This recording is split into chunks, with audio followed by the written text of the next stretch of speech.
Hey class, Ms. Wallenberg here, and today we are going to be learning about hiding Jews during World War II, specifically from the point of view of Miep Gies. So, Mrs. Gies, can you tell us the story of hiding Jews, such as the Franks? Certainly. Well, it all started out in 1933 when I was hired by Mr. Frank to work in his office. I started out working in the kitchen, measuring things, creating recipes, and so forth. And then, as time went on, I became his public relatives officer, which means I got a front desk in the front of the office. Everyone thought they were safe in Holland, Amsterdam. No one thought the Nazis of the war would come there. But on May 10th, 1942, the Nazis showed up. The first 2 years, nothing changed much. The Nazis didn't disrupt much of anything. But as time went on, the Jews got more and more restrictions.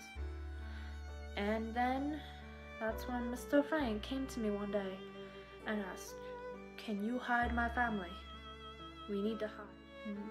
Of course I said yes. I didn't worry about my safety or anything. I was just always taught when someone asks for help, you help them. The Franks lived in Mr. Frank's office upstairs, where they couldn't be seen. The entrance to the room that they stayed in was behind a bookcase, and all the windows looking into the room they were staying in were painted so no one could see in from the outside.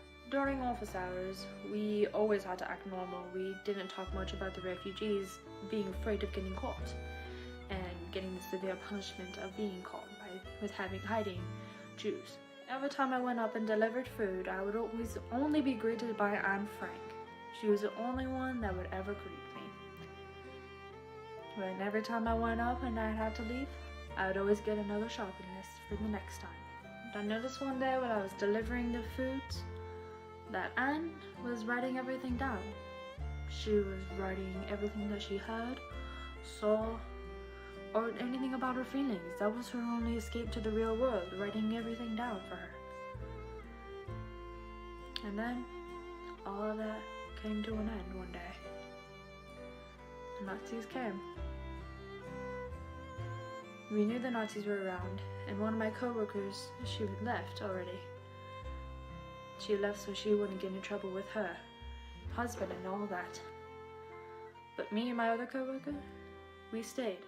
Shortly after that, after not leaving, a man came in and pointed a revolver at me and said to stay there and not to say a word.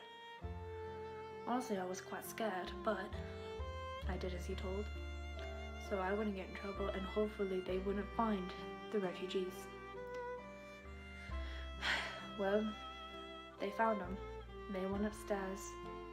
There was quite a ruckus up there. It was a mess. They came downstairs. I couldn't see anything through a door. They kept that shut, so I couldn't. I tried talking to the German soldier, saying I was from the same country, I knew where he came from, but he wouldn't listen. He pointed the revolver at me and said, "You're free as long as you stay. If you leave, I will come back and check, and if you are gone, we will take your husband and throw him in a camp. You'll never see him again." So, I stayed. I couldn't even watch as they took the Jews away. They kept the door shut and they made sure I couldn't see. After they left, I went upstairs to see the damage.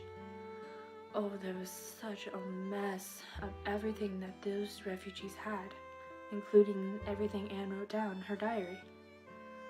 So once they were gone, I went up and I collected all the pages of Anne's diary and put them in my desk drawer to save them for later, hoping that one day Anne will come back to collect them.